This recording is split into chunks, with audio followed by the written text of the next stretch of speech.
This morning, we take a look back at one of USC's greats that you might have forgotten about, the legacy of Charles White. We may know what the Rams' contingency plan is if Sean McVay retires, and the Dodgers make what looks like a pretty confusing trade. Good morning. I'm James. This is your daily dose of sports and snark for the greatest sports city in the world, Los Angeles. This is the faithful Angelenos Morning Report. I am broadcasting from Ice Station Bravo up in Anchorage, Alaska.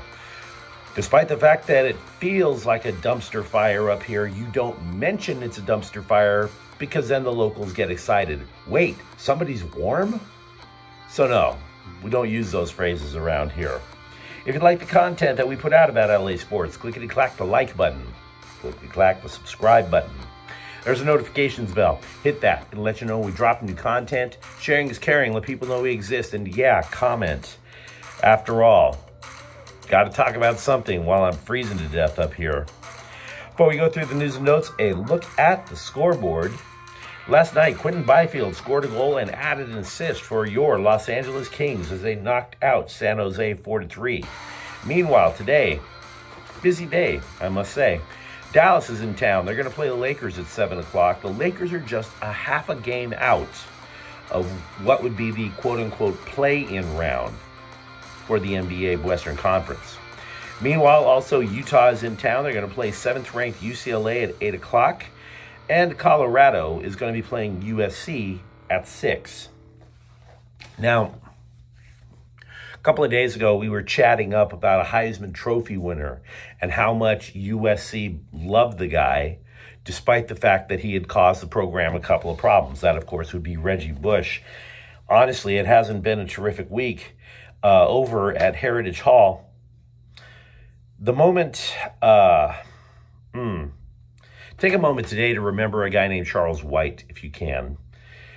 Charles White, for all the names that you hear who are synonymous with USC football, whether it's a Reggie Bush, a Carson Palmer, a Matt Leinart, a Junior Seau, all these great players, and of course the fact that USC was once known as Tailback Tech, Charles White, of all people, is the Trojans' all-time leading rusher with 6,245 yards. Said to be the toughest player that former Trojans coach John Robinson ever coached. The toughest man ever. White died of cancer on Wednesday, and actually the way that this man went out, it's a little sad. And it bothers me a lot because when I was a child, still thinking I had a future in this life, Charles White was the first running back that I had ever followed. You think of student body right. Those were the games that I grew up watching back before there was an ESPN, back when you could only flip a switch on your TV console to go back and forth between whatever meager sports offerings were given to you over the weekend. Matter of fact, if my memory is correct, his fullback turned out to be Marcus Allen. So yeah, this guy actually, Charles White, actually carries a lot of memories up in my head. White was a two-time Rose Bowl MVP. And also, by the way, as a professional, even though he was drafted by the Cleveland Browns, he later rushed for the LA Rams. White was a bruising running back. He wasn't as shifty as Reggie Bush. He would prefer to just basically knock you on your ass. That, when you're 6, 7 years old, that's a hell of an introduction to football when you're watching it on TV, I must say. The problem, however, with being a hard-nosed runner is it might have paid a price because, yes, he did die of cancer, but in the waning years of his life, it appeared that he was losing his memory. He was losing a good chunk of his mind in the process. When the LA Times found him in an assisted living center, assisted living in his mid-60s, I might add, he was sitting in his room surrounded by USC memorabilia, photos of him playing, and said, quote, "I know I once did something good, something great, something fantastic for USC." That is a quote that's just painful to read, frankly. pardon me for the Arctic City cold that I can't shake. So yeah, take a moment and remember Charles White, dead at the age of 64, first running back I ever followed as a kid. Loved watching him run.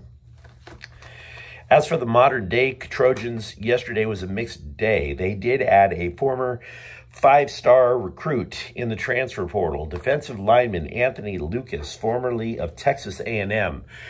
As much as a gain as this could be for the Trojans defense, it is yet another cut from the Aggies 2022 recruiting class.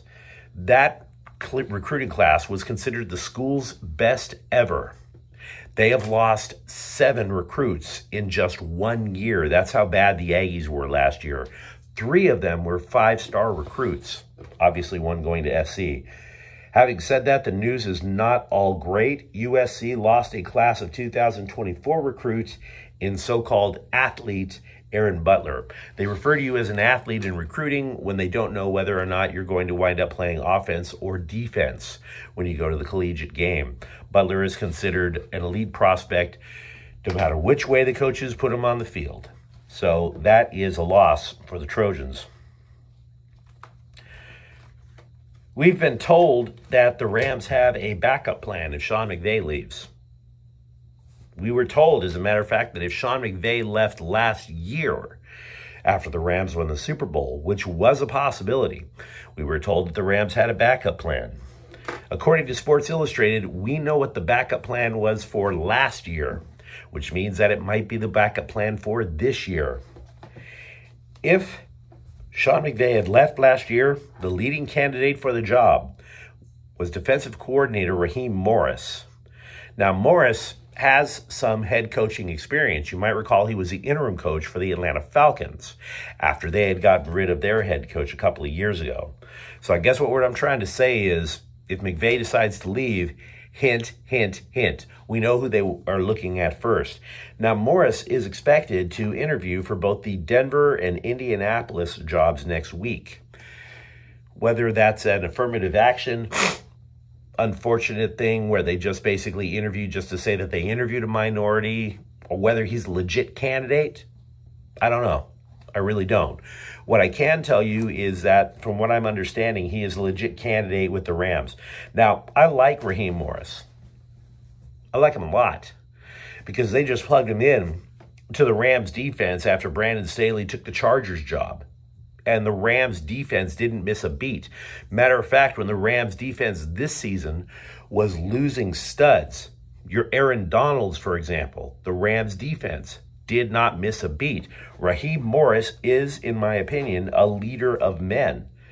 But I do have one reservation. There's a guy who once coached, whose opinion I respect, and he was telling me that he prefers offensive head coaches. He says that Bill Belichick is a bit of an anomaly, a defensive coach who winds up succeeding at the head coaching level, and even Belichick failed in his first head coaching attempt over in Cleveland. So, do I believe it? Do I believe that Raheem Morris is automatically behind the 8 ball because defensive-minded coaches have trouble in the NFL? I don't know. There are certain things I admit I do not know. I don't know. All I know is I like Raheem Morris. Give you guys a chance to chew on that one.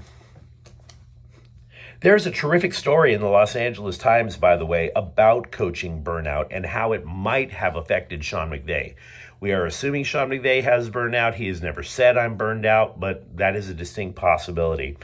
Lots of coaches quoted in this article. Some of the ones that really hit home included one from former UCLA and NFL coach Dick Vermeil. He was basically talking about how the joy of winning a game had vanished over time because he was so focused, so locked in, so putting so much pressure on himself that he never felt joy after winning. The only thing he felt was relief. Relief. Because if the team had lost, he would have lapsed into a depression. So in other words, it's not a high with a little bit of a low. It's a bare minimum of a high with a profound low. Lots of good stuff in the story. The only issue, like I said, that I take is that we have not officially established that Sean McVay is burned out. Still a worthwhile read. The Dodgers have acquired Miguel Rojas from Miami for what was allegedly a highly touted prospect in Jacob Amaya. Rojas is 33. He once played for the Dodgers. He was also part of a 7-player trade with the Marlins. You might remember there were a lot of moving parts. The Dodgers had briefly acquired Andrew Heaney. They had sent him off to the Angels the next day. They had shipped out D. Gordon. Looking back on that 7-player trade, you might actually argue that the biggest player involved was unknown at the time, Kike Hernandez. So the Dodgers sent Rojas over to acquire Kike Hernandez, which is a win, I would add, for the Dodgers. Here's the thing. Rojas can't hit. So I find this move to be more than just a little curious. It also theoretically puts LA over the salary cap limit.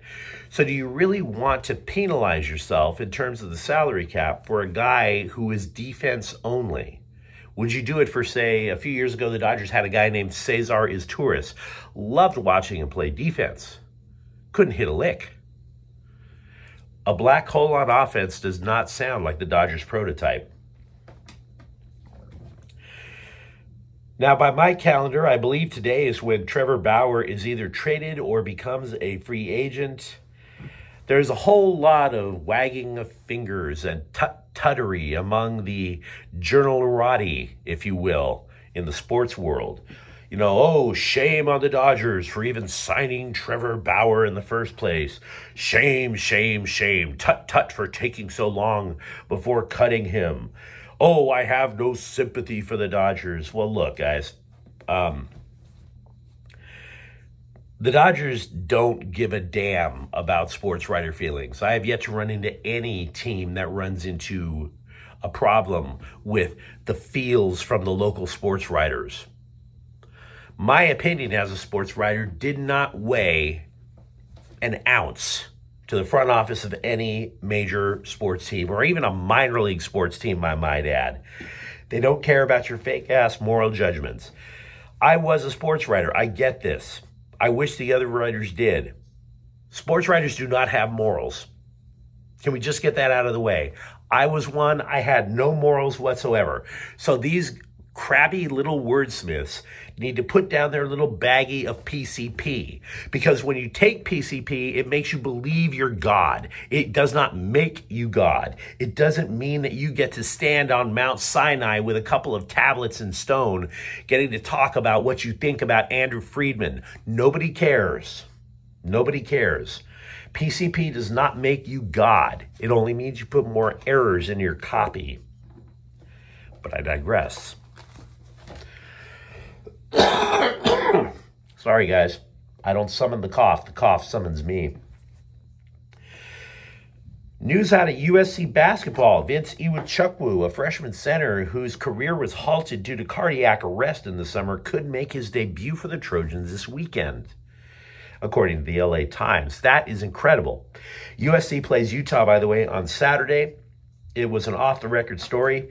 Iwuchukwu was supposed to be the next great Trojans big man right after the Mobley brothers. But, man, you had a heart attack, guy. Are you sure, really sure that this is a risk you're willing to take?